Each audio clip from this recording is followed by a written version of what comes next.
if I can't capitalize on an opportunity on a buck that I've spent an ungodly amount of time scouting, hunting, thinking about, and it comes down to a lack of preparation or lack of weapons optimization, me, that would destroy me mentally. Yeah. That's a great way of being able to put it.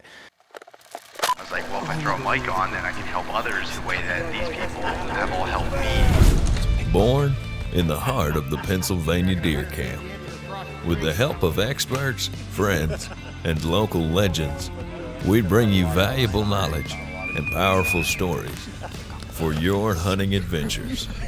Welcome to the East Meets West Hunt Podcast with your host, Beau Martonik. All right, we are live. James Yates, it's good to be in person doing this one with you, buddy. Yeah, last time I was in my basement. I don't know if we had connectivity issues, but did we on that one? I think it went good. Yeah. I think we had some connectivity issues at the beginning, and then it all worked itself out. Yeah, I did a podcast with John Dudley like a month or two ago, and we had a major internet outage like halfway in between the podcast. So it was just like, it was a pain. So yeah, that's the benefit of being in person, recording it all, and you'll have it on your SD cards. And yep. Yeah, so it's good we've met. So we've probably talked 3 or 4 times previous to this. Yeah, no, and that makes it nice. And it's just, I think the conversations go better typically being in person versus the lag and stuff that you have over the computer. But so I was making a trip out here to Salt Lake, and I saw you doing some really cool stuff and getting people riled up on the internet with your Arrow, or is it, you call it the Arrow Ballistic Study? Yeah, Arrow Ballistic Study, yeah. Yeah, and I was like, be a cool time to sit down and chat with you. And I need to say something first here before I ask you to go in a little bit of a background. But what I really enjoy about you, your content, and just in general, is the fact that you are an absolute nerd when it comes to archery, gear, everything. You have the engineering background. That's what you do for a living. You're also a killer and spend a ton of time out there in the field, have the results to prove it. So all that stuff makes for information I want to listen to. Yeah, appreciate it. Yeah, I've worked really hard. Not that it's ever been a means to produce content, but I've enjoyed hunting my whole life with my dad, and not just everyone thinks that of me just as an archery guru, but I'm just as head over heels for a muzzleloader, and maybe not quite. I still rifle hunt every year. I'm probably not like probably not like that top dog of long range. I'm probably not the go-to expert there, but I geek out on long-range shooting. I really love open-sight muzzleloader shooting as well. A lot of opportunity out west. So I'm definitely not like a one-trick pony. And one thing that I don't want to come across is like archery is what Jesus did. Like I don't want that. I don't want that feeling out there, because I feel like as a hunting community we should be a lot more inclusive and I think we should be inclusive of everyone's opinions and whatnot. And, we have issues come up that if we're so divided amongst ourselves and we can't unite, the more divided we are, the more, the recent public land thing, for example, at least that brought us together. But there's so much division with archery, rifle, public, private. And yeah, sure, there's different aspects of different things that are harder, but the more division we have, I think we're worse off. So I really like to promote like all types of hunting. I dabble in all types of hunting, big game. I don't do a lot of waterfowl or anything like that, but big game, I generally try to have archery hunts lined up, muzzleloader hunts lined up, rifle hunts lined up. And I'll be the first to admit that the archery hunts aren't always the hardest. A lot of archery guys want to think that archery is the hardest way to do things. Man, killing a 180, 190 inch buck in Idaho on October 12th, on general season or general season Utah, that's about as hard as it gets. Yeah. So anyway. Yeah, and man, I love that you said that, because there was a long time in my really late teens through mid-20s even, where I was like, I got a bow hunt, and I was like the only thing that was cool with it. And then I started seeing the opportunities, and I honestly, and even back in 2020 when I went to Alaska caribou hunting, I took a rifle, and I was like, this did not reduce this experience at all, and it was awesome, and I really enjoyed doing that. And I literally just came from the Hoyt facility, and those guys were saying the same thing. Like especially Jeremy hunts all different seasons and likes playing around with it. But and then recently I discovered muzzleloader hunting, and I started looking even on the East Coast in deer hunting opportunities for whitetail. There's so many different seasons that are just for muzzleloader, and I've fallen in love with this late season January hunt that I've been doing, and it's hard. Like, I've run into not keeping the muzzleloader in the right conditions, not getting it to fire when I needed to. When I had a big buck at 20 yards, I've missed and can't just reload. It's just like I've run through all these situations, and I love them all. It's fun. Yeah, it's exactly. So I was one of those. I was an archery snob for probably 10 years, and I just kind of had the chip on my shoulder, and then family came along, and my wife I used to take all of September off, and second half of August, and my wife sincerely asked me when kids started coming along to spread it out. She wasn't asking me to limit it, because she's great like that, but she asked me to spread it out. And I remember burning 7 Colorado points, and I felt like it was blasphemy, because I was going to put them in for a rifle tag, because I had a full archery slate that year, and I feel like I was pushing it with my wife, and I went on that hunt, and it kicked my butt. Second season Colorado, ended up spending 7 points on a 3-point unit, and I ended up killing like a 180 type buck with a 4-inch cheater and really good eye guards. But man, that came down to the wire, and it was just, we got some severe weather, and we had some issues with the stock. My friend's stock, he doesn't have good stock, which is bad weather, and had to move a ton and try to figure out where the deer were, and it was full value hunt, and it was just like, holy cow, like, I didn't rifle hunt like this when I was a kid with my dad, but you can get whatever you want out of the hunt, and that's kind of what opened up my eyes. And then shortly after that, I really fell in love with open sight muzzleloader hunting, and honestly, the last 5-6 years that I've got to have a muzzleloader hunt every year, because it's this cool combination of archery. You got a stock in closer, you can't like rip a shot across the 800-yard canyon like you can with a centerfire rifle. But then, like, your success rates once you've found that animal, like during rifle and muzzleloader seasons, typically it's harder to find what you're looking for. If you're just going out there to whack a 2-point or whatever, yeah, it's going to be easier with a gun. But if you're going out there after a mature buck, and I'm kind of a big buck snob a little bit, and to each their own, right? I'm not out there saying that you just got to figure out. I've killed a lot of deer, and I don't need to kill a deer every hunt. I mean, I had a really successful year last year, but years before that, I've only killed like 1 deer a year, and last year was just extraordinary. And but I don't need to fill. I mean, I have usually 6 mule deer tags a year, and I end up filling like 1 or 2 tags is all, because I can just be picky, and I don't need to kill. Definitely don't feel like I need to just kill something that doesn't meet my goal just to post something or just to do it. Yeah, just to do it. It doesn't.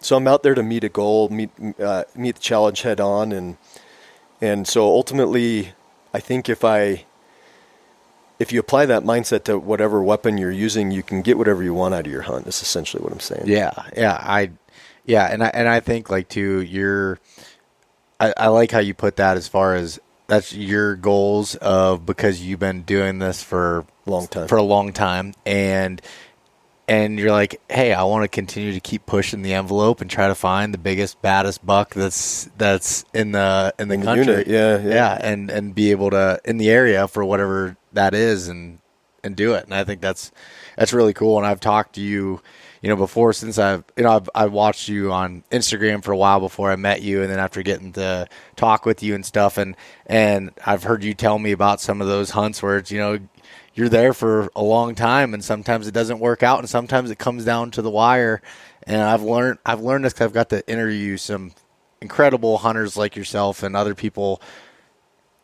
There's so many times where it comes down to the wire when a lot of people might say, it hasn't worked out this good, pack up and pack take up off. and leave. Yeah, if somebody were to do that, they wouldn't have killed a 200-inch Boone and Crockett all-time record book typical last year. Yeah. Literally killed a buck last year.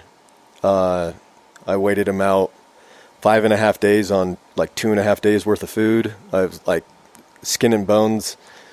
And it was a rifle hunt. I mean, I archery hunted the buck, but unfortunately wasn't able to get him killed. I actually didn't even see him during the archery hunt. He'd already changed elevation, not so much elevation bands, but areas. Yep. And, came down to the morning of, and it was even late morning. Usually big bucks are moving. I ended up killing him kind of in a patch of timber, so he was timbered up, but there was some openings, and miraculously he bedded on the edge of some timber and killed him at like 10 a.m. on the very last day of the hunt. And 5 years ago, I killed a buck that I chased for 4 years on and off and hunted him 40 some odd days that year and killed him on the very last day of the season with like 20 minutes left of legal shooting light. Yeah. And the deer was 8.5 years old, lab aged, and was very likely to die that winter. Yeah. That's insane. But that's an exact example of that and what you have in you of just like getting after it. And a lot of people would want to quit, and you could say, "Oh, if I had that much time, I'd do it." I don't believe that, because I've learned, even now in the last 3 years since I've went full time with this, I've gotten more opportunities. It doesn't get easier just because you have more time. Yeah, you can. I mean, as far as like staying out there, keeping your head mentally in the game, going through it, it can be difficult. Tough. Yeah, I mean, it is. It kind of is what it is. But like many of your listeners, a lot of people think. I've gotten a lot of messages about what I do for work and if hunting industry is my job. It's not. So I write for Western Hunter. It's 6 issues per year. So. And they pay me to write, but it's, I mean, it pays for my gas money maybe, but, gas for a portion of my hunts. But anyway, but no, I'm a consulting chemical engineer. I work 40 hours a week. Usually I work probably more as a consultant. But I think the one true gift that I have in life is ability to function at a high level on little sleep. My mom gave me that gift, and I take advantage of it, maybe to my detriment, and maybe me 30 years from now is not going to be appreciative of my lack of sleep in my 30s and 40s. But anyway, so I feel like I maybe eke a little bit more out of each day than the average person because I'm dipping into my sleep, but it really just comes down to time. We all have 24 hours, and I'm very dedicated to my family, dedicated to my job, and I'm dedicated to my craft. I don't fiddle around with much other. Yeah, I mean, I'll give some perfect examples of this. You said you got up at like 3:00 this morning to go scout for deer. Yeah, I got up at 3. I worked a little bit on the Archery Ballistic stuff, and then I left the house about 4. Did a combination of riding a bike and then hiking, glass till about deer bedded really early this morning. Glass till 6:45. No, it was probably 7:15. Ran down, got to the bike, got home. Interfaced with the kids, the wife. They're home they're out of school, so they were home. My wife had made pancakes, so we had a pancake. Took a quick shower. Answered a few emails for work before I commuted to the office. Had a couple of phone calls as I was driving with the Arrow Ballistic Study. Then got to work. Grabbed lunch. You saw me grab lunch at 2:00. Funny enough. Yeah, we just randomly ran into each other at a Mexican restaurant. Yeah. Grabbed lunch about 2, and then I'm over here podcasting with you. It was like 5:45. So yeah, that's yeah. And you were when we were talking through things, and you're like, make sure you get home this evening and spend time again at home. Yeah, with the kids. The kids once you get home. I'm gonna be home to put them to bed and make sure that. I have two young boys, 6 and 9, and I want to be their hero. if I raise my kids and they have a hero that's somebody that's not me, I've not done my job. So yeah, no, that's very admirable. And it was funny. I was just at a Mountain Ops event on Friday, and they had a keynote speaker, Ben Kerr, and he was talking about he heard someone speak about raising kids, and it said something, and I may get this quote screwed up, but about being an example to your kids by chasing your own dreams too. Otherwise, you're not doing them any favors. So you still gotta, have your own passions and be able to do things that are for you, and showing them that through action that they're able to do that. And I think that's a really important aspect. I'm saying that I'm not a father as of now, but it's huge. So I'll give you an example. So I don't go to a gym to work out, but I do body weighted exercise from home. I work out pretty much every day, push-ups, pull-ups, body weight type squats, or I've got a 50-pound dumbbell. My kids see me work out. I don't go to a gym to work out. My kids see me work out. We were in Bear Lake over the weekend, and I came into the house, and my kids were doing my 6-year-old and my 9-year-old were doing sit-ups, and they were holding each other's feet. No, like they were just my 6-year-old and 9-year-old were working out and doing exactly what I do. That's awesome. Both my 6-year-old and 9-year-old can hold a pretty tight ass group shooting open sights with a .22 long rifle. They still struggle. My 9-year-old can draw a bow back. My 6-year-old can't really. I mean, they have little string bows, but they're coming into the age where they can really start doing something with a bow a little bit more. But yeah, all that stuff, man, I just am really prideful about, like what they can do. Just because I've taken the time to make sure I've incorporated them into my stuff. So that's like, honestly, first and foremost, being a good husband is probably my top priority. Like, your relationship with your wife is fundamentally the most important, and then secondary to that is your kids. And if that relationship with your wife is strong and her needs are being taken care of, then it's just going to foster a better environment for your kids. And then subsequent to that, this is maybe sound different, but we've only got one life to live. I prioritize my passions of archery and hunting over my work. Not that my work slips, but there's a lot of jobs, right? Like, and if it got to the point where something wasn't working out with my job, I'm going to just go find a new job. So I'd probably say that's my priority: wife, kids, my pursuit, my passion, what I really love, and then my job. Yeah. And then I'll maybe watch a show with my wife occasionally, but for the most part, I don't waste a lot of time. Yeah. No, that makes a lot of sense, man.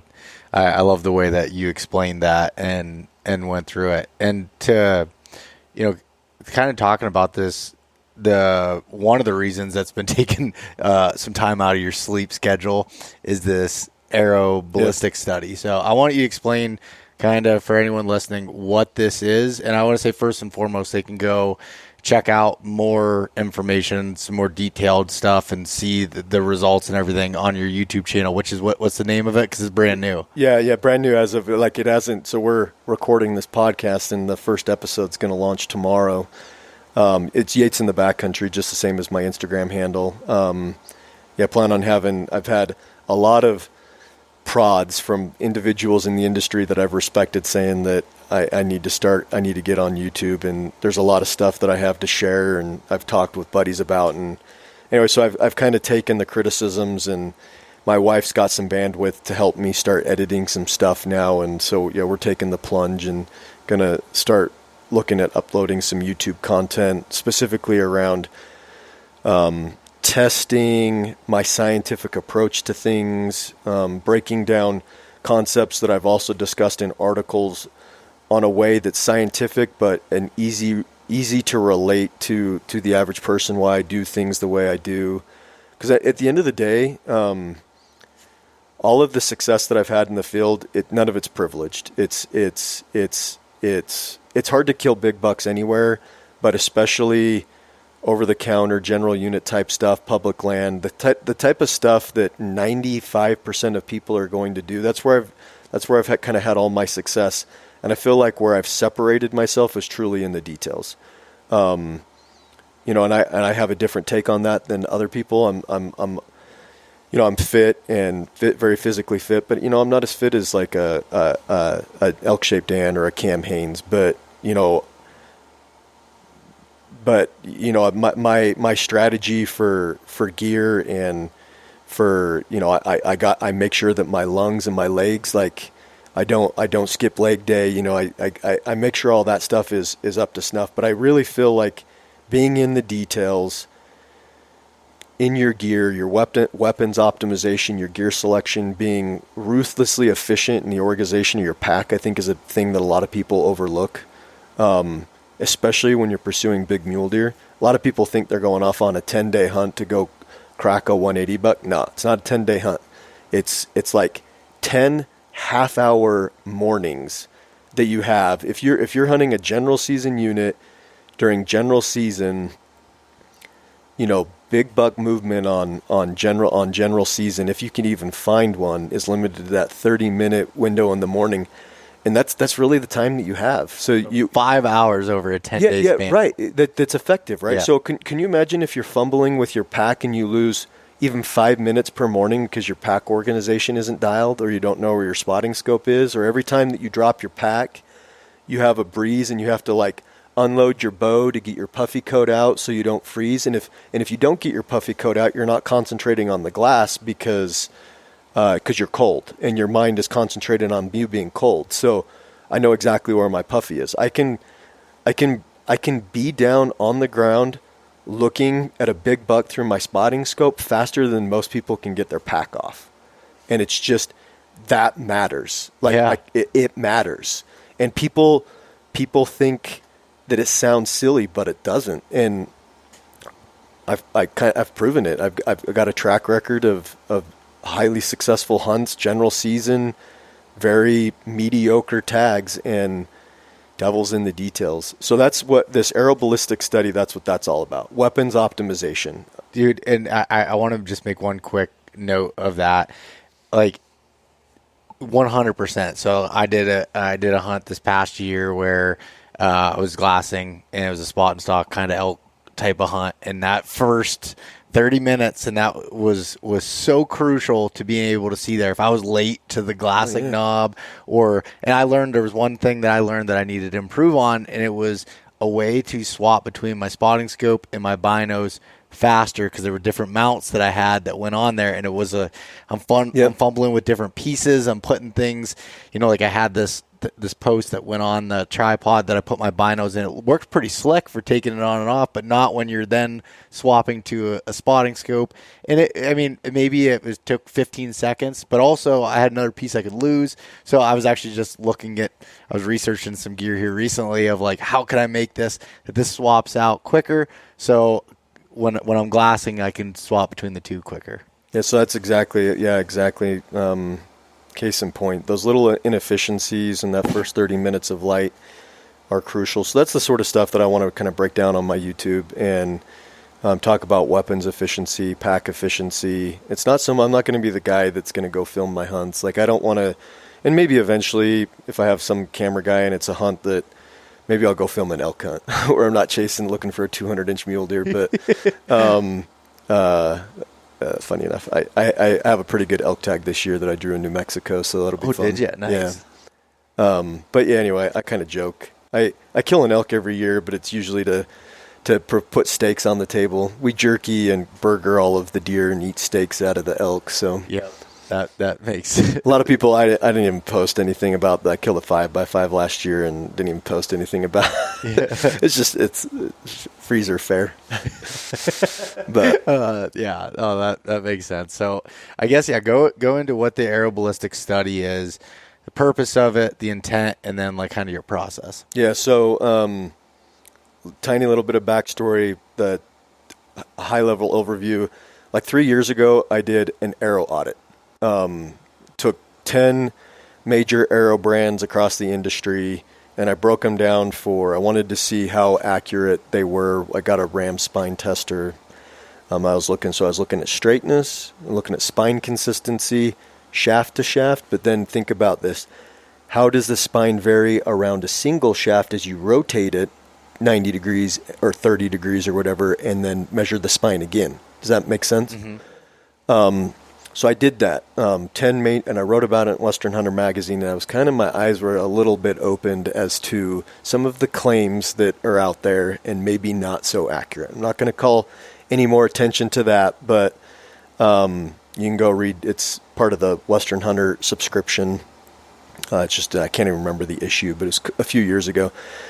And that kind of set the stage for wanting to do more testing. I knew through my own shooting what arrow, I mean, I could see through my own shooting what arrows, grouped easier. It was easier, I didn't have to knock tune as much. And I wanted scientific data to show people what it was that I was seeing in actuality, but I wanted to take it one step further and say, well, the groups speak for themselves. For some reason that just doesn't come off the same as scientific data, right? So that's where fundamentally this started, was taking that Arrow Ballistic Study, and not so much once I did the arrow thing, it was like, okay, now the arrow is just a mode of transportation.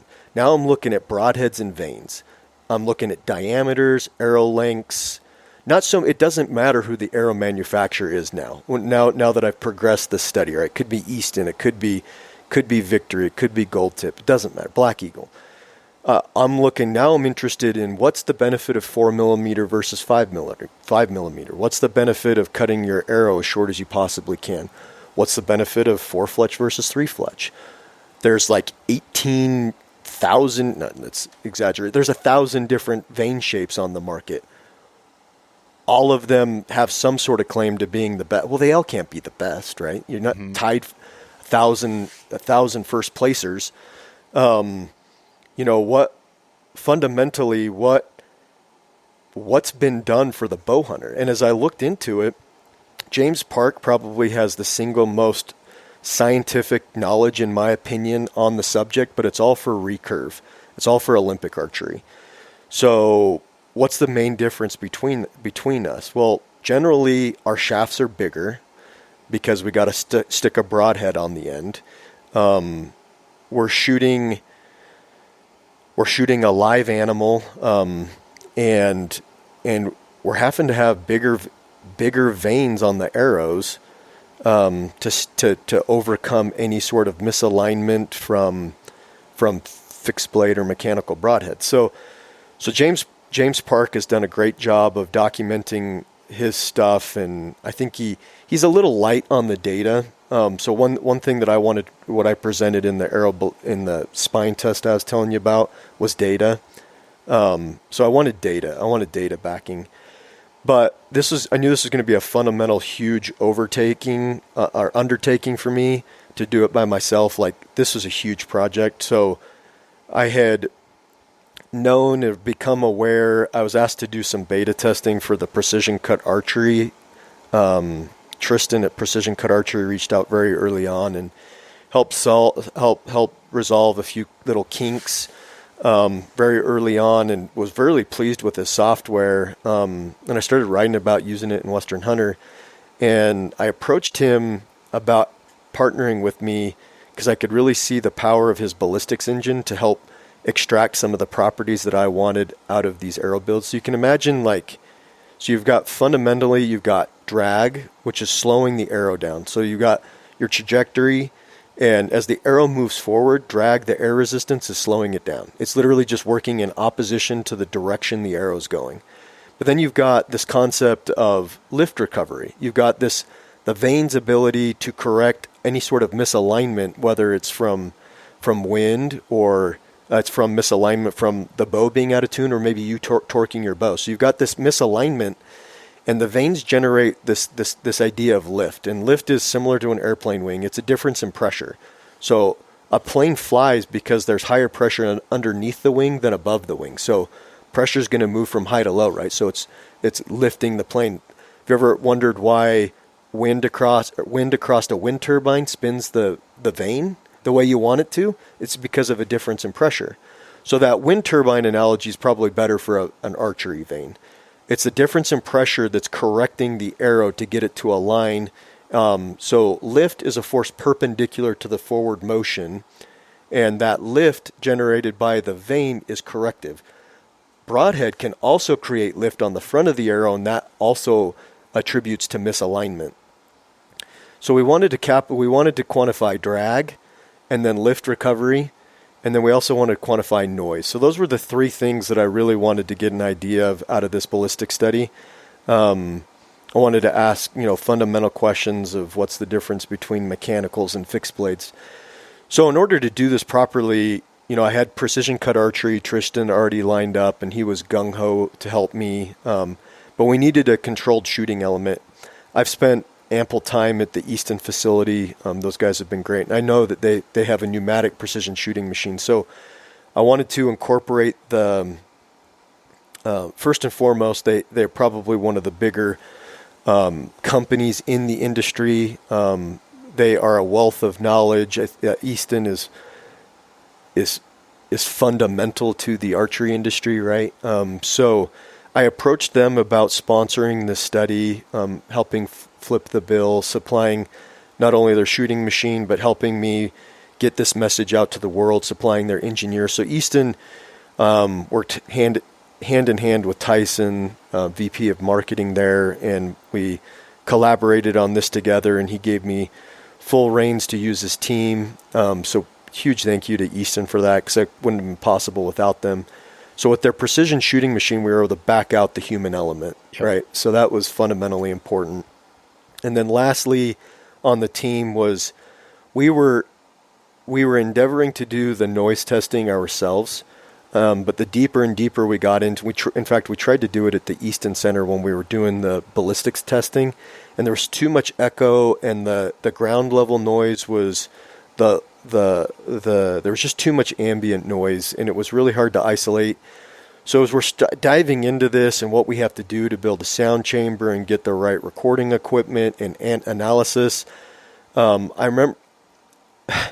So, funny story. I've probably received, not probably, I've counted over between comments, text messages, direct messages, emails, various people getting my email. I don't even know how, but I've had over 3,000 some form of message, and a ton of them go to my there's Instagram has like 2 boxes. Yeah. And a ton of them go to the one that it's not my main one. Yeah. So if I have never responded to your stuff, know that I've had like 3,000 plus messages about this. But a guy had tried to reach out to me multiple times as we were posting teasers about this. And finally he put in caps right at the beginning, "I can help with sound data." Because I think I had done a podcast saying that we were struggling or something. And I saw that as I was just scrolling, and I clicked on it, and the guy had tried to send me, his name's Jamie, he tried to send me like 3 or 4 messages. Turns out he's from Australia, but he has a degree in sound and audio and acoustics. And we started chatting. We jumped on an Instagram call. We started chatting, and the dude was just this wealth of knowledge, because this is like his fundamental job. And he's a passionate bow hunter, and I was like, this is exactly what we want to do, what we've been trying to do. And he showed me some results of some things that he had already done. In fact, he had tested a handful of the vanes that we were testing, and I knew he was right, because I have a really good idea. Like I had a really good idea of what was going to perform well in this study, because I've conducted my own studies. Yeah. And I'm going to tell you right now, because I'm going to get to it later, my setup isn't changing. Like I knew exactly, not that the result, I'm hesitant to say that, not that the results are biased or anything. I just knew there was a reason for everything that I do on my arrow and my bow, and I'm not changing a thing. Yeah. So the number one vane that he had for quietness and the testing that he had already done before he even reached out to me was the Flex Fletch 360. Out of countless hours of my own testing, Flex Fletch 360, quietest vane that has good recoverable, a good amount of lift recovery. It's even quieter than a lot of vanes that you would see for outdoor target archery, with the skinny shafts. So I was like, yeah, anyway. So we shipped 2 or 3 of every arrow that we built down to Australia. He conducted the noise testing, and it's just crazy cool what that's producing. And that kind of effort's still a little ongoing right now, but yeah. So that's kind of the background, the team, and obviously there's like a whole bunch more to get into about it. But yeah, what questions do you have about it? Well, as we were talking, I guess since we talked about the sound there last, I have a few questions about that. What were components of the Vane, like that one that, what do you call it, the Flex Fletch 360? I have not seen that Vane before. So what are like components of it that you think made it good for sound, and then also for lift and recovery? So basically for steering broadheads. Yeah, exactly. So the Flex Fletch 360 has a very, very gradual. It's a 3.6 inch vane, so it's a little longer vane, and total height is 0.47 inches. So it's under 0.5. So it's not a very tall vane. So there is a strong correlation between vane height and noise from the vane. That's probably the strongest correlation that we could draw. Furthermore, I do not like tall vanes for noise and contact issues. I like limb-driven rests. I think they're more reliable in the field. If something goes wrong, I could literally pull a piece of paracord out and get my limb-driven rest to shoot again. But they do have some downside. They do have some rebound. So taller vanes can contact your rest, especially if you're shooting like, forget trying to shoot cocked vane down. If you've got a vane that's like 0.55 inches tall, you're going to hit your rest. Some tall vanes are going to have, if you're really tuned to the inside of your bow in towards the shelf, you're going to have problems potentially with vane contact hitting your cables, your roller guard, the cage around your rest. If you're trying to eke out, depending on your draw length or whatever, if you're trying to eke out a little bit more distance at a tack event and you shoot cock vane down, if you're shooting a tall vane, that's not going to work. I learned that. Yeah. Because I'm shooting like the Iron Will's version of the Max Hunter. I think it's pretty similar to that, like the taller. Yeah, that's actually, the Max Hunter is probably the tallest vane in the industry. Yeah. 0.57 inches. And that's what I'm personally using. And the reason why, and why I've liked it, was that I could shoot my Iron Will wide broadhead to 65, 70 yards, and it hits the same. And it controls. Yeah, it controls. There's probably some drop just from aerodynamic drag. Yep. But that's you can't, if you're knowingly shooting something that big, you're okay with the drag drop. Yep. And I get that, right? So, So just to say, I wasn't arguing. I was just telling you my choice and why I had done that to this point. And honestly, height does a lot of wonders for lift recovery. But one thing I was trying to test is there something that you can do to kind of get away from the taller vanes? Because now, don't get me wrong, they will steer a fixed blade broadhead really well. But there is some downsides to them. It's not all roses and rainbows, right? There are some downsides to tall vanes. Number one being they're louder. And number two, contact issues. So, in your situation, whitetail hunting, you're probably not concerned about, and I'm assuming that being you're probably not taking that arrow to tack, would be my guess, right?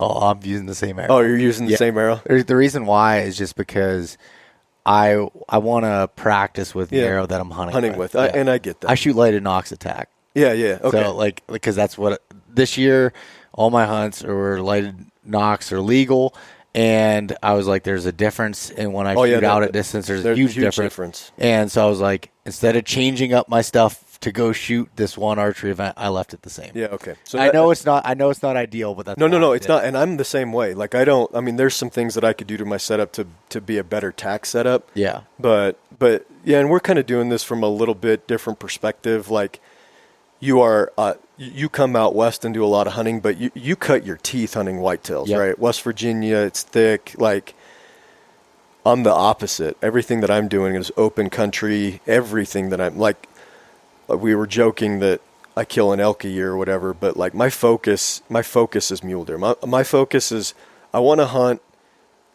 Like I know I want to hunt 200-inch mule deer. You know, I want to be in the units where I can kill, where I can be 190, 195 plus. You know, the goal's 200, and for me personally, that doesn't need to be everybody else's goal. I've got a ton of time.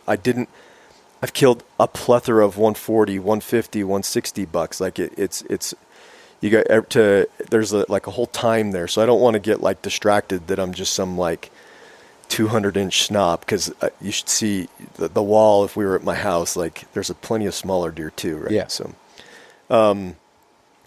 So from an open country perspective, being able to have a bit more clearance or whatever, you know, I firmly believe if you're going to take shots out to 80 yards, you know, 80 yards is probably, even if you're a really good shot, you know, that's probably, I'm not going to impose ethics, but 80 yards seems to be a comfortable kind of max end range that a lot of people feel comfortable with. And again, I'm not imposing ethics. I know people take shots longer than that. I've taken shots longer than that. But the idea is if you're taking 80-yard shots on game, you better damn well be practicing to like 120. Not that you're going to shoot to 120, but you better be able to hold your shit together at 120. Can I say shit? You can say shit. Okay. Yeah. Okay. So you better be able to hold you better be able to shoot really consistently at 120 if you're going to shoot an animal that far. And anyway, so be able to do that, you know, you're going to have a pretty specific setup. So again, I'm more of a mechanical guy than a fixed blade guy. I generally like to have a fixed blade in my quiver, and I have to have a different setup for that. I generally build my bows to be going 310 plus feet per second. There's this concept called range forgiveness that the basic idea of range forgiveness is if I shoot a broadhead, if I shoot an arrow, if I get a range at 80 yards and I shoot my arrow at 80 yards, well, what happens if I'm 2 yards off at 80 on my range, even with a rangefinder, right? Because that's a concept that I think we actually talked about this. We did a whole section on the other podcast we did on that. So we won't dive into that, but ideally, the faster your arrow is going, the more range forgiveness you're going to have. So I really prioritize that for Western hunting. And so it's kind of that concept that leads me to shooting a really fast arrow. Well, I'm certainly not going to shoot a fixed blade at 315 feet per second, right? Yeah. So you'd be having some weird stuff going on. Yeah, exactly. So, you know, keep that stuff in mind. But so for the most part, for the noise, we definitely saw a strong trend between the height of the vane and the noise. But that being said, the loudest vane that we tested was not the tallest vane. Some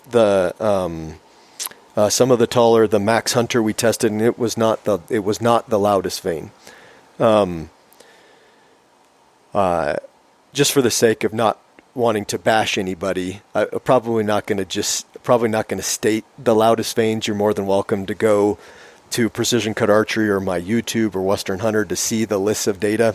Yep. But I don't want to bash anybody here. I have no problem talking about the top performers, but I don't want to bash the bottom performers. And you can go check that out in the study, because I mean it is a study, so you're going to post the results and help people make their own decisions. Correct.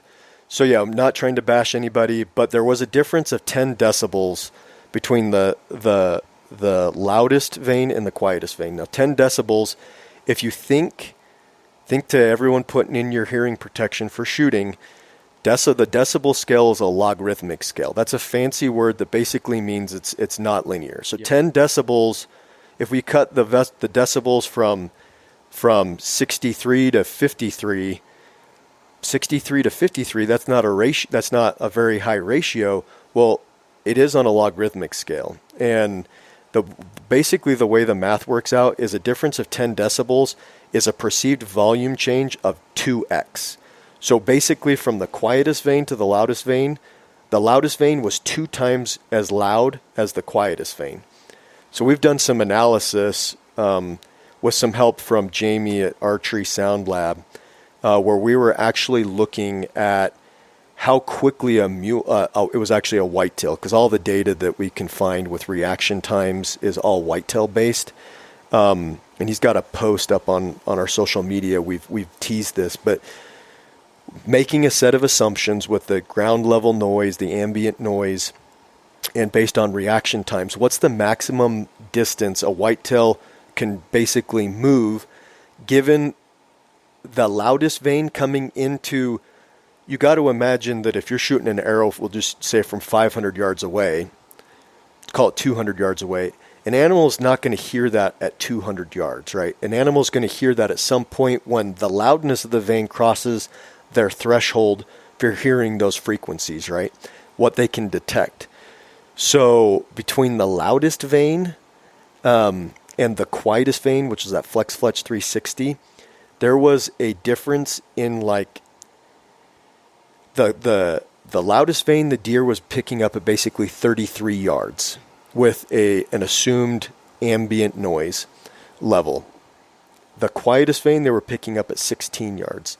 The time of flight and how quickly they react resulted in like 15 plus inches of delta between the two, meaning that the deer could react 24 inches or whatever, drop basically almost belly to the floor in the time of the loudest vane versus the quietest vane was less than 10 inches.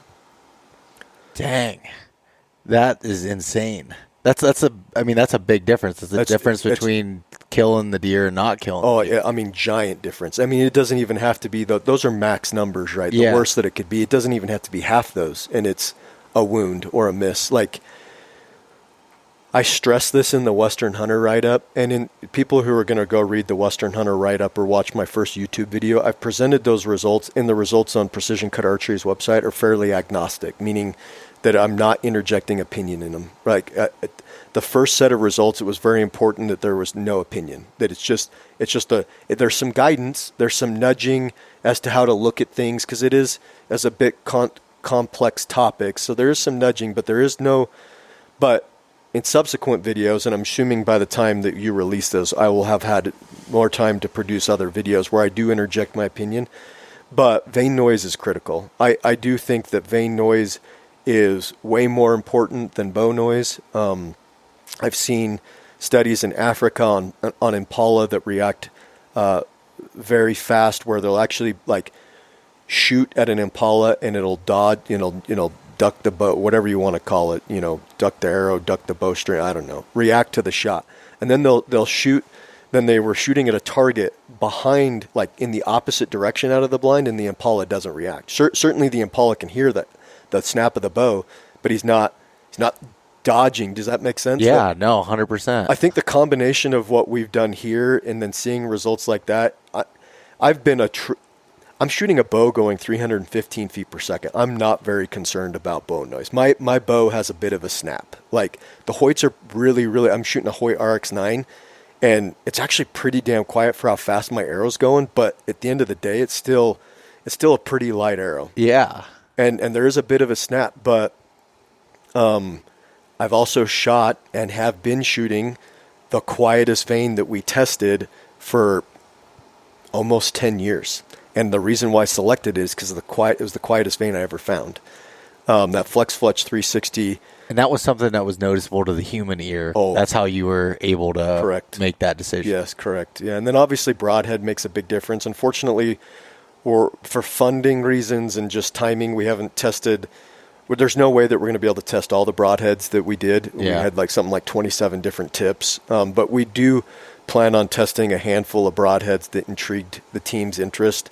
That effort's ongoing, but it's not that. I mean, there's sound knowledge out there for selecting if you're really concerned about sound, and I think everybody should be, like, vented blades really struggle with sound.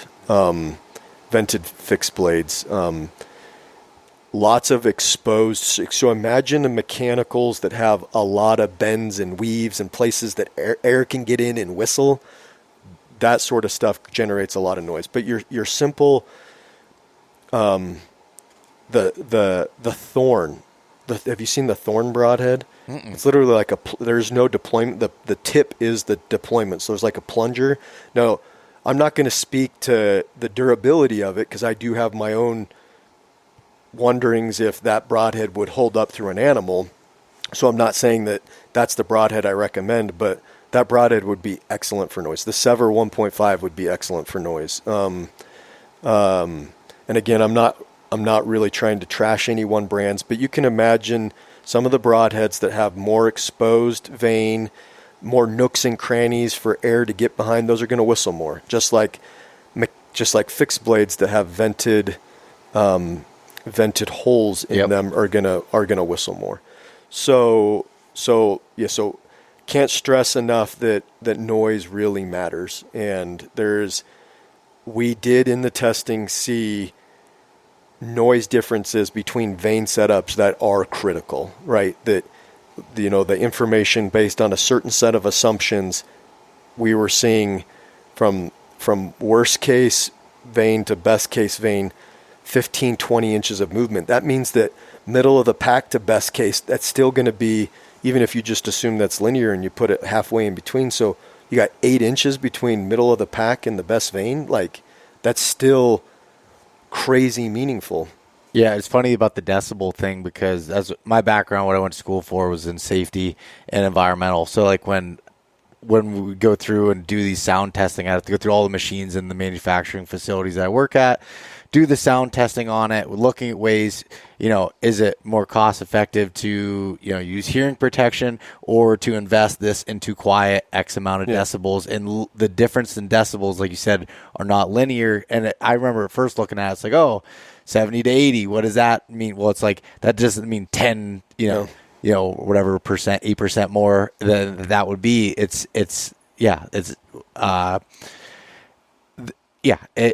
That makes a lot more of a difference than just by looking at the numbers. So people are going to look at the raw numbers, because the Western Hunter article or Precision Cut Archery, they're going to see a difference of 10 decibels. Well, forget 10 decibels. It's two times as loud. Yeah.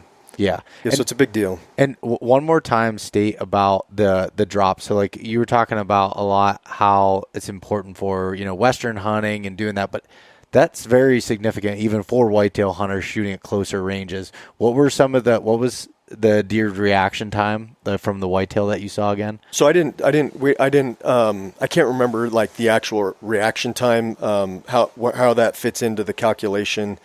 Ultimately what it was in the time that it takes that loud. So the deer was crossing that threshold of sound at 33 yards.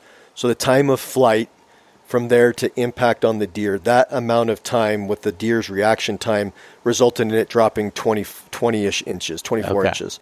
And similarly, the quiet vane going 16 yards to impact results in X amount of time based on the trajectory, and based on a white-tailed deer's reaction time, it could move a maximum amount of this. Yes. Okay. I wanted to make sure I understood that, and I think that was an important point to be able to state there, because and I will be the first to admit that I've never worried that much about it, and just thought like, maybe it's important at certain things, but I don't know. But when it comes back to what you're talking about with the details again, of you have this amount of time to go on a hunt, you have one opportunity, making sure your equipment is set up to maximize that one opportunity that you may get on a hunt. Oh, sure. And just because I hunt a lot doesn't mean that feeling doesn't just overwhelm me. I understand that a lot of guys out there, maybe coming from the East Coast, come out here for 1 10-day hunt. They come out west to hunt one time, maybe every 2 or 3 years. I don't know. They've got their 10-day hunt, and they've got so much riding on that. And if there's something that you could do at home to make that hunt successful, I got to think that you'd invest the time and potentially the money to do whatever you can to make that 10 days as most effective as you can. Now, I'm hunting way more than that, right? But last year, I killed a buck on the Wasatch Front that grossed pretty much 200 inches, a really wonky 3x3 with a 12-inch hook cheater, and anyway, a really, really cool buck. I got an opportunity at that buck opening morning in an ambush play. I'd found kind of what he was doing early in the morning before he moved through a patch of timber onto a more a face where more hunters had regularly seen him. So strangely enough, even though there were 15 people on the mountain trying to kill that buck, and that's not an exaggeration, I had him to myself that morning in that ambush play, and I had him at like 7 yards, 20 yards, and 60 yards, stopped, wasn't able to get an arrow off for brush or another deer in front of him, and that was it. And then I didn't get another opportunity, and I think there was one person, I've heard one person see the buck after he disappeared opening morning between that and when I killed him in mid-October.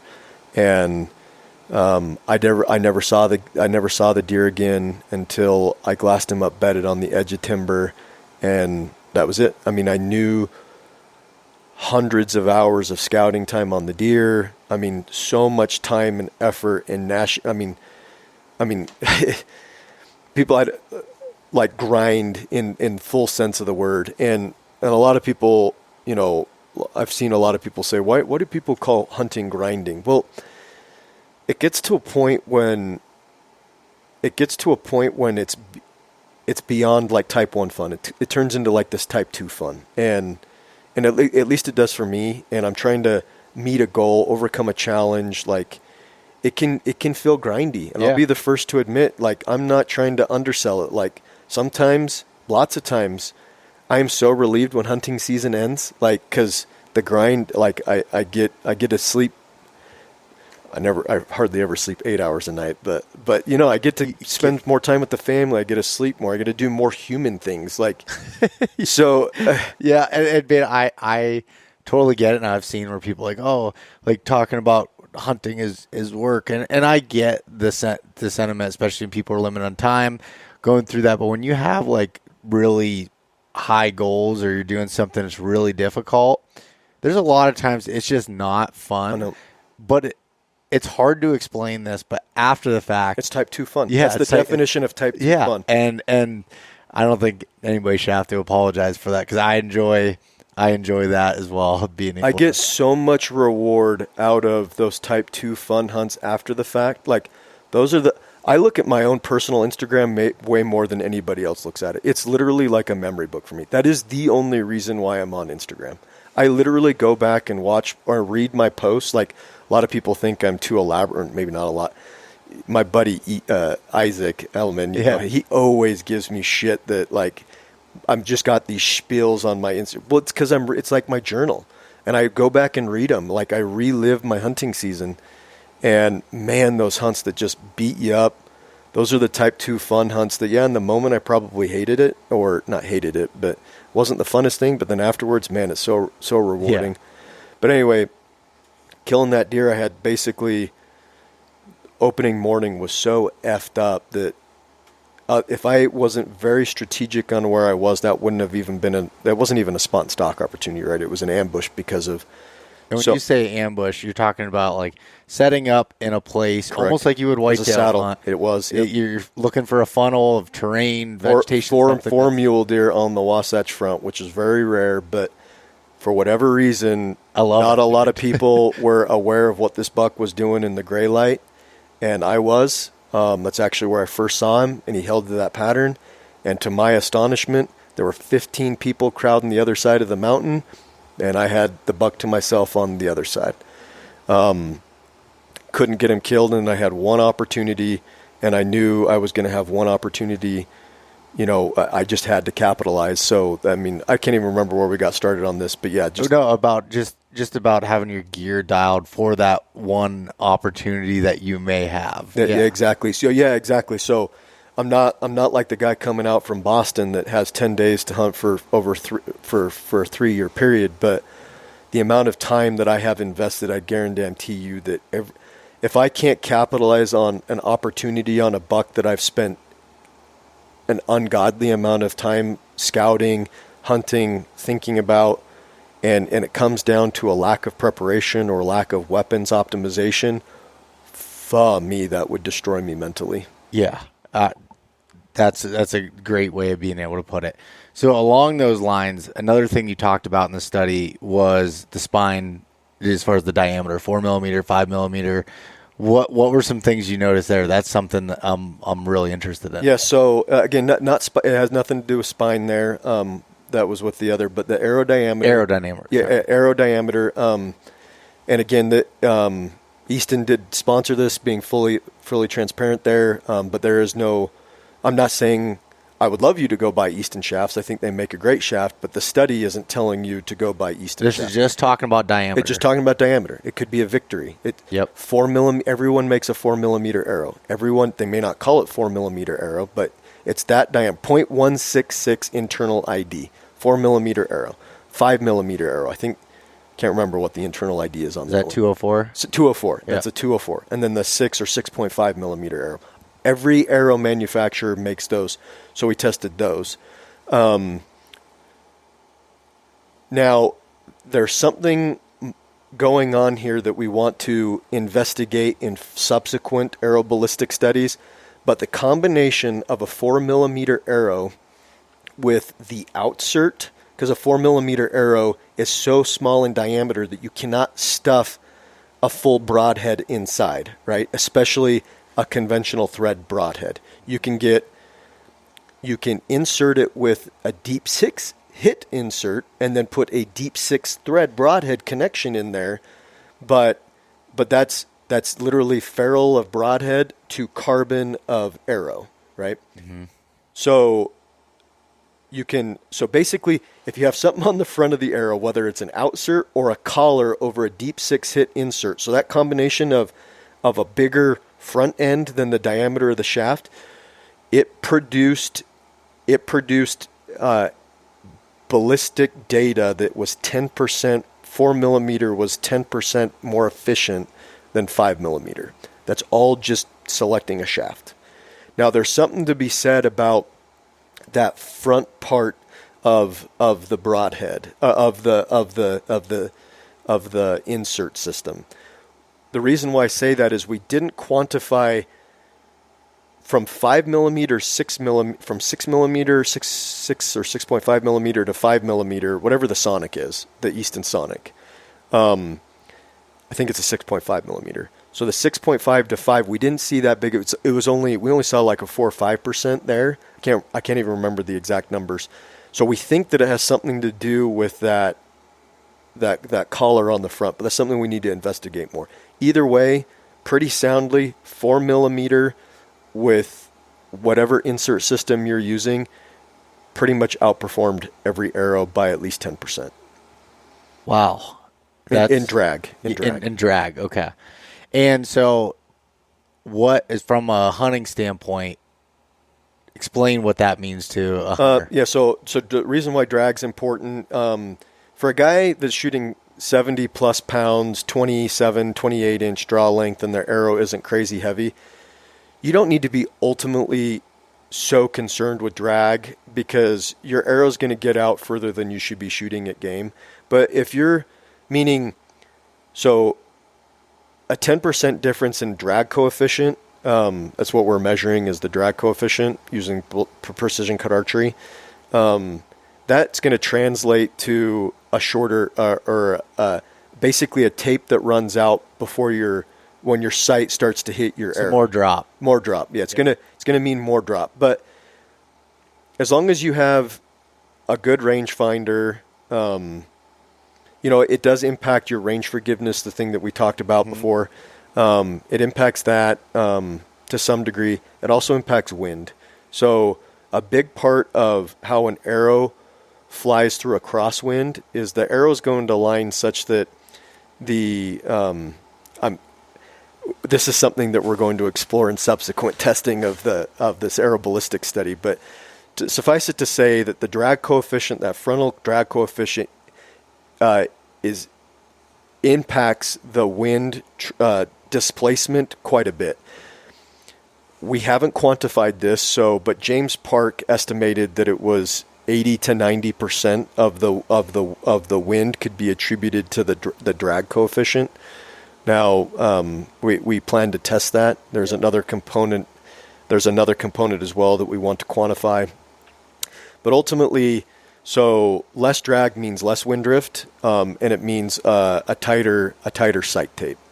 Now, again, if you're if you're a guy that already can shoot 120 plus yards, that probably doesn't need to be your top concern. But if you're a guy shooting, or a gal shooting 25 inch draw length, 26 inch draw length, 50 pound draw weight, and you don't get clearance out to 80 yards or something, and you want to practice out to 80, then drag's going to, I mean, you can see at the end of tape some of the drag. I mean, you can see 5-10 yards extra that you can get out of a sight tape just by choosing a proper vane and arrow setup. Yeah, no, that makes a lot of sense. I know, like my current arrow setup, I have an Easton Axis. It's 5mm that I've been using. I've used 4mm in the past, and then I went back to the 5mm, and that's why I was just curious on what that. And I know with my setup, 28-inch draw, 70 pounds. I can max out before my vanes hit the bottom of my sight 92 yards. Yeah. Yep. Yeah. Yep. And I've seen where people can get more out of the same type of setups, especially at TAC. That's where I run into some issues typically. Other than that, I'm not that concerned about it. But talking about the range forgiveness thing, and a lot of my reason for wanting more. So I'd missed the biggest whitetail that I'd ever taken a shot at last year due to choosing the wrong yard. And the problem was it was user error that I knew the yardage, and I was all flustered in the moment and thought differently, and I pin gapped when I should have used my second pin. It was 42 yards in the way. My vertical pin, I have a 3-pin vertical. That second one was right at 42. Would have been perfect. I pin gapped it, and I shot right underneath his armpit. But the thing about that is, any way I can tighten that up. Now, in that situation, again, that was me being off by 7 yards that made that difference. But even if something that was 4 yards or so, if I can, tighten that up just a little bit, give myself that forgiveness, I want to do that because I don't want to have that feeling again. Yeah, exactly. Yeah, it's all about learning. I mean, I've got a lot to share because I've experimented a lot and I've made some mistakes. Unfortunately, I've kind of got a scientific mind to curb some of the mistake making before I realize certain things. But yeah, so that's all very, very, very important. So the drag's important, and but I don't want people to just like go out there and put a whole bunch of tiny vanes on their arrow because that's what the drag data suggests. That's where I was saying, like, if you're to a point, the people who need to be really concerned with drag are people who have a little bit limited, energy behind their setup. At the end of the day, and then we've talked about noise, we talked a little bit about drag, but then the end of the day is another aspect of forgiveness is lift recovery. So it's this concept of the vane being able to correct the arrow in flight and get it to align. And so lift recovery is huge. I think it's as important as sound. I would rank sound and lift recovery probably on par with each other, and then drag below those. That being said,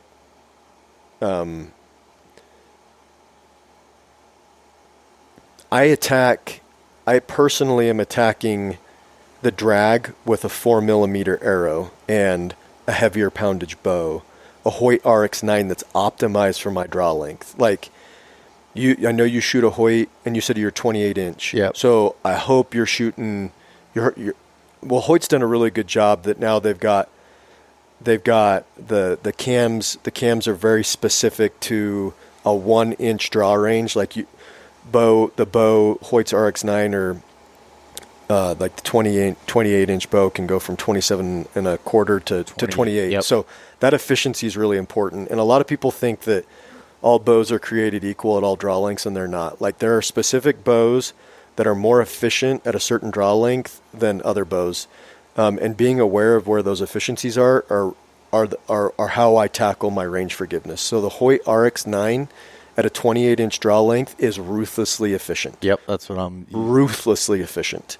I'm shooting my bow at 81 pounds, 425 grain arrow with a big-ass aluminum total peep, one of the biggest peeps on the market, aftermarket strings that have three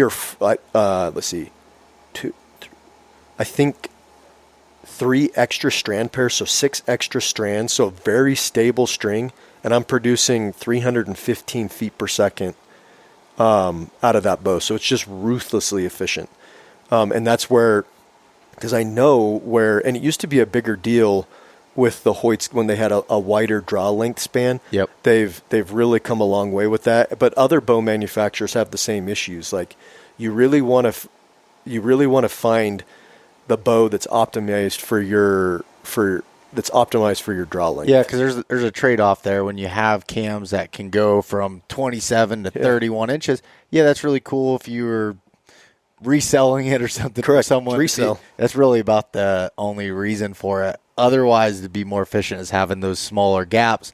And because again, it took me a little bit to understand that of like, I was like, why would they go back? And then once I understood. Oh, no, like, it's a step big time forward. When I saw Hoyt a couple years ago, went with 1/4 inch draw mods or 1/4 inch adjustment, and then just that was in the RX-8, and then just recently they tightened those up. I was like, oh, hallelujah. Oh, my RX-9, and that is like every bow manufacturer always talks about year to year, how much faster and stuff, and typically there's not really much of changes. From the 8 to the 9. The 8 to 9, there's a big difference because I have the same, 28-inch draw, 70 pounds. I had the RX-8 and RX-9 as far as my arrow is shooting flatter and faster. I'm shooting this exact same arrow shooting the year before, so I can see those exact differences. So I tackle the range forgiveness and the ballistic efficiency, not so much by vaning down. That being said, I don't want to put a parachute on the back of my arrow, but I tackle that shooting a really efficient bow for my draw length, 81 pounds. I'm not proposing that everyone goes and shoot 81 pounds, but I'm proposing that you shoot as much draw length as you feel comfortable shooting. And I'm a big proponent of people shooting a shit ton of reps to strengthen yourself. If anything, just to maintain the muscles.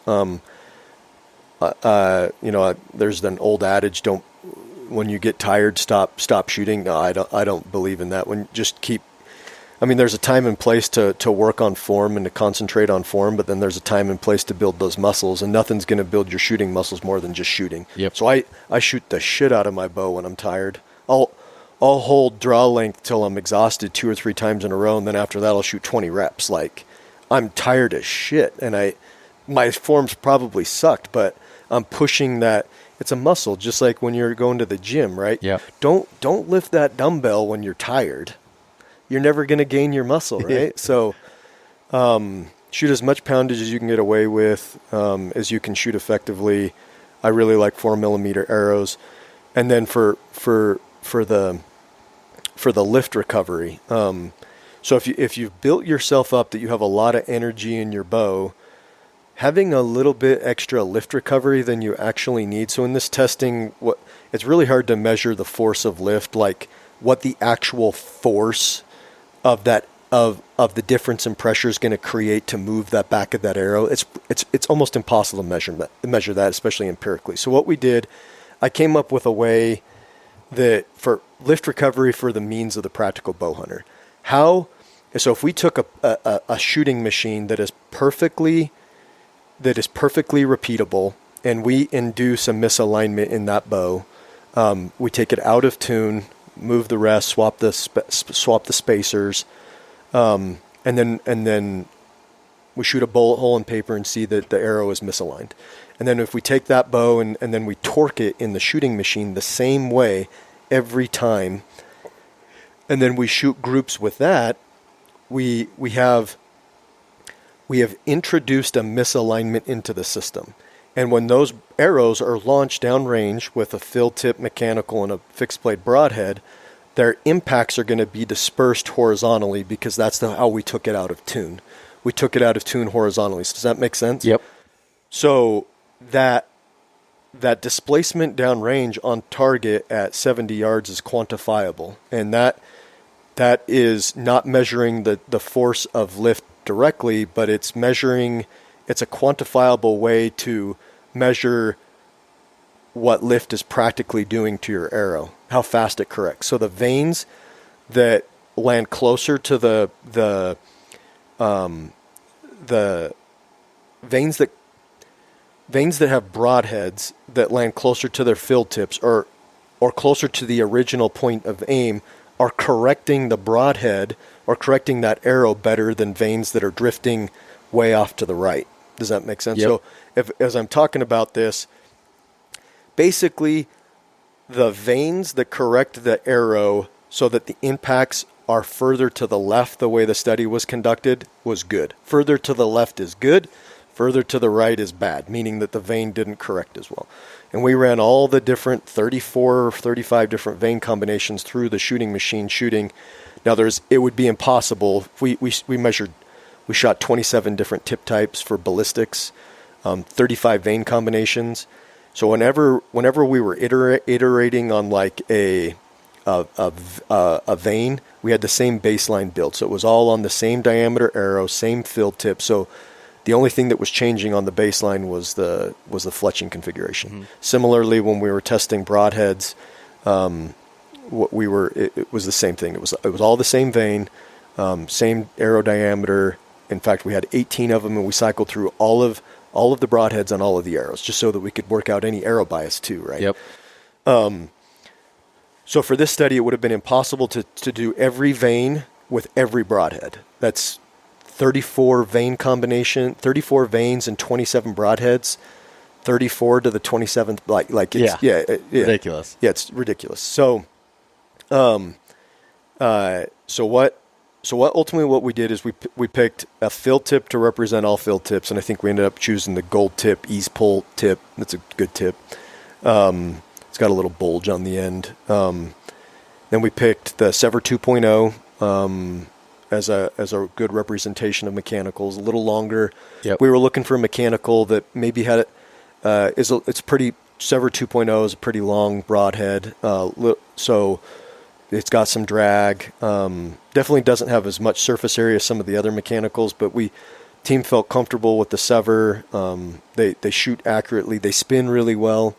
So we wanted to make sure that we were working kinks out like that, right? And then for another reason, similar to what I was saying, we chose iron will wide to represent the fixed blades. Yep.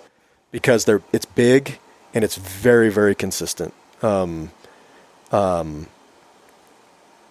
was really important, that the broadheads could take the abuse of impact after impact after impact.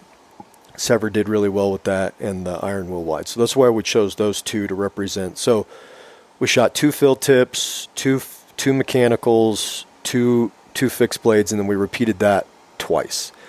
And then we took photographs of the results. Every time that we had those arrows land, we took a photograph of it in a fixed position at a fixed zoom, and then I used kind of a CAD software. It's a PDF software, advanced PDF software that I could scale the photo and extract horizontal measurements off of the photo, so it was consistent every time. And we used a scale and a reference marker so that we worked out any minor differences because of slight tweaks to the camera angle or whatever. Anyway, we worked out all the math, and then you can actually just see the displacement values. Like this broadhead or this vane corrected the iron will, it deflected this much. I like to think of it, in Western Hunter, I produced a version of this plot that shows how a vane performed with the iron will wide. And I'm not criticizing the iron will wide. We just happened to choose. It's actually a compliment to iron will that we chose, is because it's very consistent. Yeah, and it's a big broadhead. It's a big you're broadhead. Going to see problems, and we're going to see problems. Yeah. Exactly.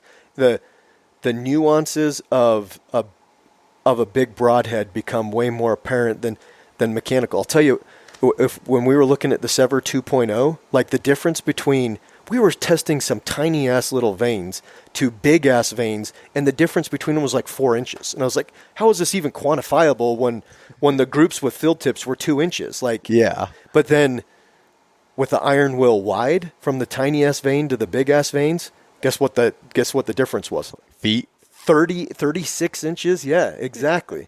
So it spread things out. So one plot that I really liked was comparing how a vane performed compared to the average. So if if I literally took all of those displacement numbers for the iron wheel wide, add them all up and divided by the total number, get an average, and then contrast that against the average, I really like that. For whatever reason, I really like that plot.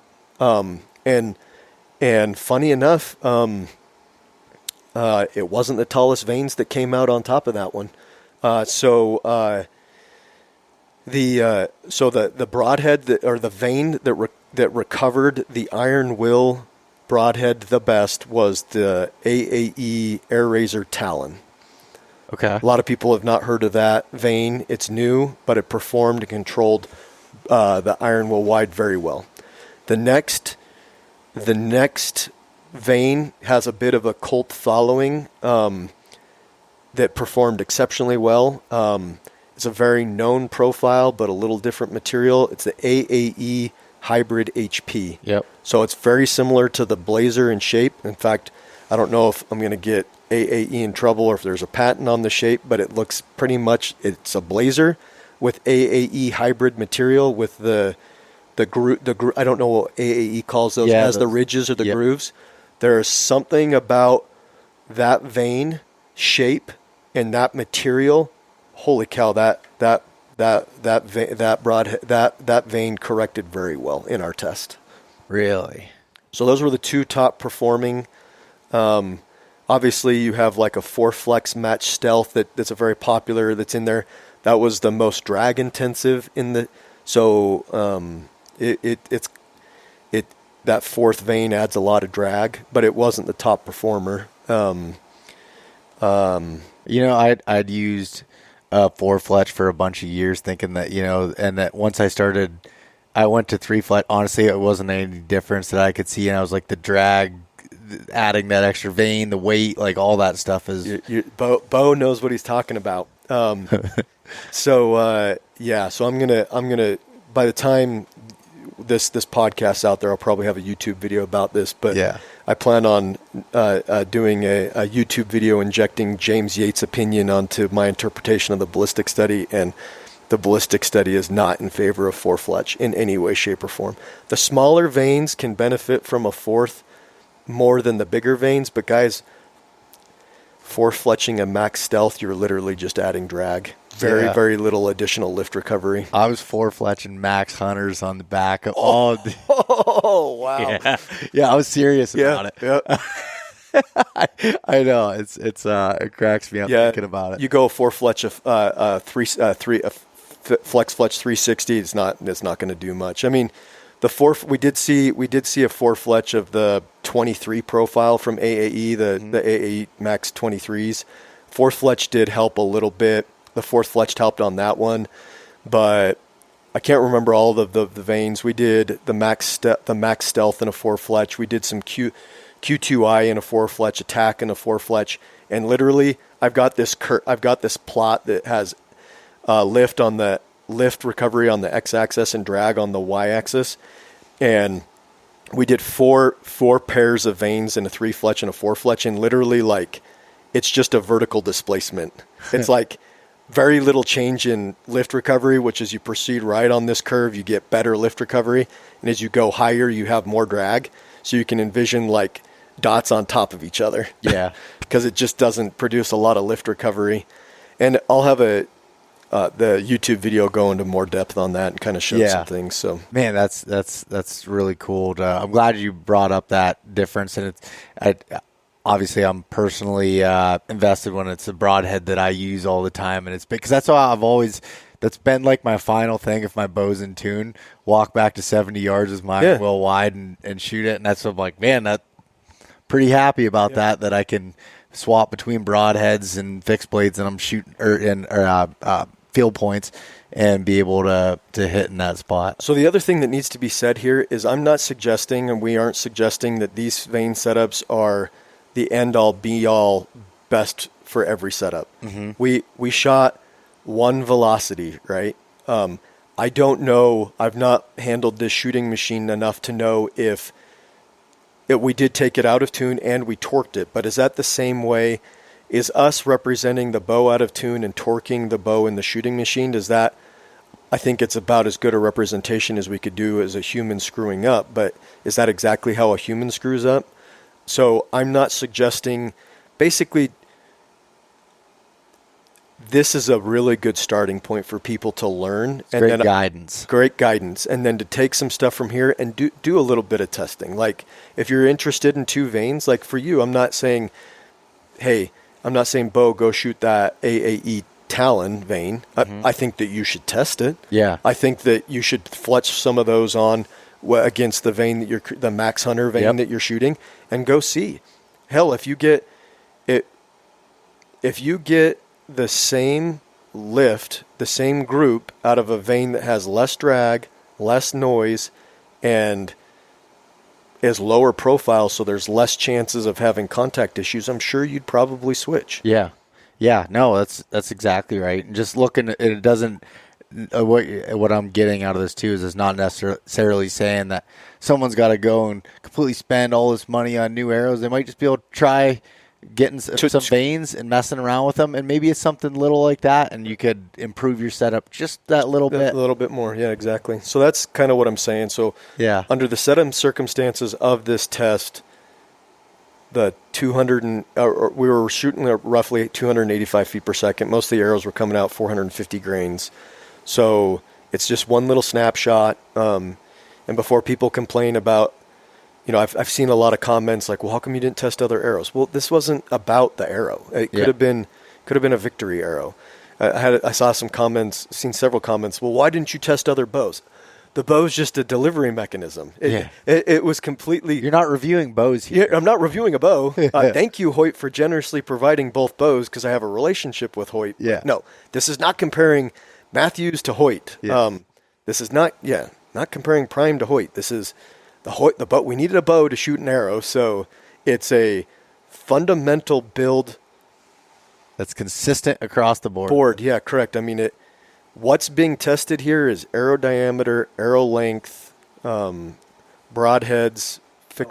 Last thing I wanted to ask you about this, and I know I want to be respectful of your time, but the arrow length, as far as does that make a big difference? Yeah, so I can't remember the exact numbers, but in the Western Hunter article, there's a plot. It actually, for those mathematicians out there, it actually looks like it matches. So drag is directly proportional to arrow length to the second power, apparently. I took a little bit for me to scratch my head around that. That means that if I were to plot the points on the curve of arrow length and drag, and then I were to fit a line to it, that the line would come out in a parabolic type shape instead of a linear shape. Okay. Does that make sense? Yep. So so it has an R squared value that basically judges how good the fit is of 100% or 1.0. That I took a minute. I don't know if that's just a coincidence, but it kind of makes sense that it would be proportional to the second power. But anyway, now I'm not proposing that everyone go and just lop off 2 inches from the arrow, because that's going to change their tune. But the shorter you can make your arrow and still feel, everyone's got to decide how far in front of their bow they want their broadhead. For me personally, I'm very comfortable with how I shoot. No, I do open up maybe the risk of, I shoot my broadhead fairly tight to my rest. Yep. Okay. So the shorter that you can make that arrow, the less drag that you're going to see, and the less wind drift you're going to see. You're going to see less wind drift simply because of that lower frontal drag coefficient, and then lesser profile as you're out of tune. That's the other aspect of the wind that we need to quantify. That's hard to quantify right now. Yeah. How quickly the arrow remains kind of misaligned, or how long the arrow remains misaligned. Yep. And I haven't taken the deep dive off on wind yet. That's something I plan on studying up on, reading a lot of park papers and getting fully aligned on that before we start testing that next year. But okay. All right. So the absolute last question about this, and then I'll direct anyone to go check out your YouTube channel if they want to geek out and should look at more of the data that comes with this. But What is your actual arrow build? Okay. So, funny enough, and this is not because anything, the data is not skewed in any way, shape, or form. This kind of just goes to show that I've done my due diligence, right? And a lot of this was wanting to, I kind of knew what arrow was going to perform well in my spine testing before I even started that. I knew through my group testing. I've done a tremendous amount of testing on my own. I'm actually not changing my arrow setup. I am shooting a Easton Parallel Pro, a 4mm arrow. Substitute whatever Victory 4mm you want, or a gold tip Pierce Tour. I'd love for you to shoot Easton. I think they're great arrows. That the study isn't directing you to shoot Easton. I'm shooting 3 Flex Fletch 360s at about a 1.5 to 2 degree right helical.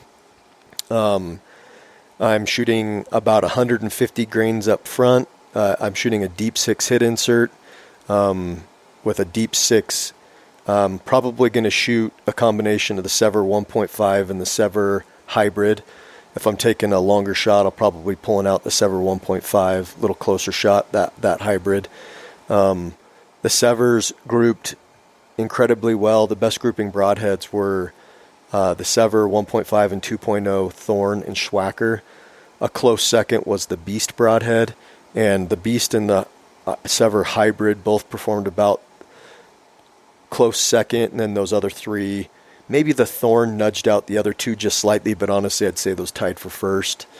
And then fixed blades, just so I can talk about it. The Slick Trick Standard shot really well. Grim Reaper Micro Hades shot really well. Now both of those are probably, as much as they performed really well and they grouped really small, they're pretty loud. And then the Vane, I should have said that the broadhead that performed, that probably blew my mind the most was the Evolution Jekyll. That thing grouped like a mechanical, and it's a fixed blade. It's a 4-blade fixed blade. Okay. The blades are staggered though. It's a really unique design. It's got the front blade, and then completely behind it, it's got the rear blade, so they're not up. And I don't know what that's doing, but that broadhead produced like 3-inch groups at 70 yards. Just incredible groups for a fixed blade. Yeah. I mean, it shot like the mechanicals. So just for the most part, most the field tips, we did like group testing to make sure the arrows that were shooting broadheads were shooting really well. And we'd like stack 12 arrows like this with the shooting machine. Just Olympic gold shooting, or world compound shooting gold, right? Yep. And then the mechanicals, for the most part, the really good mechanicals were basically almost on par with the field tips. And then the so we were like 2-inch group for field tips, 2.5, 3-inch for the really good mechanicals, and I would say an average of 3.5 to 4-inch for mechanicals on average. And then you had those really top 3 performing fixed blades. Again, a lot of those are vented, so those weren't be my first choice, but they were in that 5-inch type group. Mm-hmm. And then the I'd say fixed blades in general on average were more like 6.5, 7 inches at 70 yards, kind of what you'd expect. Now, don't get me wrong. If you were to spend an inordinate amount of time, you could probably get them to group better. What we did tuning-wise is we verified there was no strays because we were group shooting field tips like this, right? So I'm not saying that with a little bit of knock tuning, somebody's inevitably going to get on and say, oh, I can get those broadheads to fly way better than 7 inches. Yeah. I'm sure you can, but you're going to need to do some knock tuning and stuff beyond. I'm just saying that we group tuned field tips, and it was a 2-inch group. Maybe I'll show that in the camera. 2-inch group, and so that's pretty. That's the bow was in tune. The arrows were all group tuned. We did tune knocks where we needed to get them to. I mean, we were holding really tight groups, but some additional layer of knock tuning to get broadheads to fly better was not done. And I don't think it shouldn't have been done in this place, in this setting. We wanted to see, and like I said, all of the arrows that shot broadheads, there were 18, and they cycled through the broadheads. So there was no, it's not like such and such broadhead just got got pinned with a crappy arrow. They all got cycled. Same. Yep. So just in general, kind of just like from a Western hunting standpoint, which is where I'm at, like that's the big thing. I'm a big mechanical guy. Like accuracy is really important. Range forgiveness is really important. Hitting behind the pin's really important. And just personally, I've fumbled some shots. I took a 70-yard shot with a fixed blade at a 360 type 7x8 on the Wasatch Front one year, and I was excited, and I pulled the shot, and I actually skimmed hair off the top of the bull's back, and I'm pretty damn confident that if I was shooting a mechanical that I would have high-lunged that bull. I think I got excited, and it drifted on me. That was, I don't know, 6 years ago now at this point, but I'm a big believer for Western hunting and mechanicals. So if I am running a fixed blade, my fixed blade setup would probably get it down in that 285 to 290 feet per second. Probably would shoot a 250 spine parallel pro, put whatever weight into. I don't care about FOC. I'd wait to get the speed down to about that 285 mark. And I personally would be shooting, I've got ordered right now, again, I'm going to be doing my own personal testing. I'm between the hybrid HP from AAE and the AAE Talon. I've got both of those ordered for fixed blades. Okay. And I'd probably be shooting, honestly, if I had my choice, probably shooting an Iron Will solid 100 grain. It's got a little smaller, I think it's got a little smaller cutting diameter. It's got a little less surface area. That broadhead beat out several mechanicals in terms of drag. A fixed blade had better drag coefficient than mechanicals, and it grouped pretty well. Yeah. With the work that we had done into it. Yeah. And I'm confident that with those parallel pros, which is a better arrow than what we were shooting, that they'd probably group a little tighter. Again, this is all just comparison, right? Everything was done apples to apples. Yep. So that's kind of where I don't know if I finished the build on the lightweight build, but a Sever 1.5 or hybrid, the Beast performed well. Again, I'm not talking about mechanical. I have my own opinions on the integrity of a mechanical broadhead, and there's things that I probably wouldn't shoot. Like, I don't love springs, and I don't love stuff that can fail. Like, I really like the Sever rubber band because it's just foolproof, right? Like, that broadhead is going to open. So I have some feeling there. Plus the Sever 2.0 and 1.5 grouped really well. The 1.5 was second place for drag. They grouped incredibly well, and then the Flex Fletch 360 on the back. Maybe a little higher in drag, and a little more lift recovery that you need for a mechanical.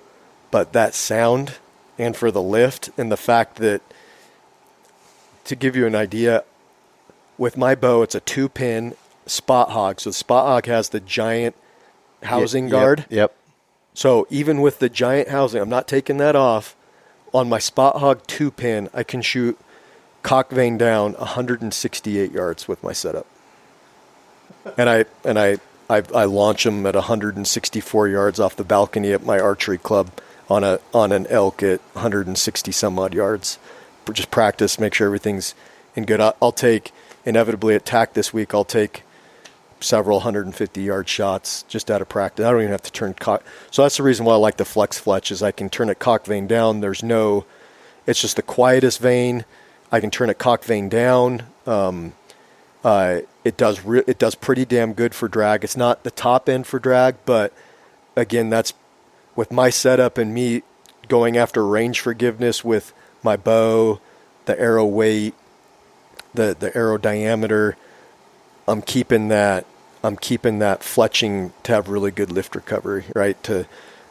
You're always going to do better aligning on the side of a little more lift recovery, a little more forgiveness for a screw up you may make in the field. Yeah. So. Yeah. Because there's as good as you think you might be, there's always situations when you get in a hunting scenario that whether it's your nerves or conditions that cause a little bit of torque or whatever else might happen. Footing, whatever it is. But yeah, exactly. No, man, this is awesome, buddy. Like I enjoy talking to you about this because, one, I can hear the passion in your voice and doing that, and the fact that you've done all this. I mean, as being a busy guy as you are, like, you don't need to be doing this. This isn't how you're making a living. No, nothing. This is because you're that curious about it and want to become the best archer that you can possibly be and take advantage of those opportunities.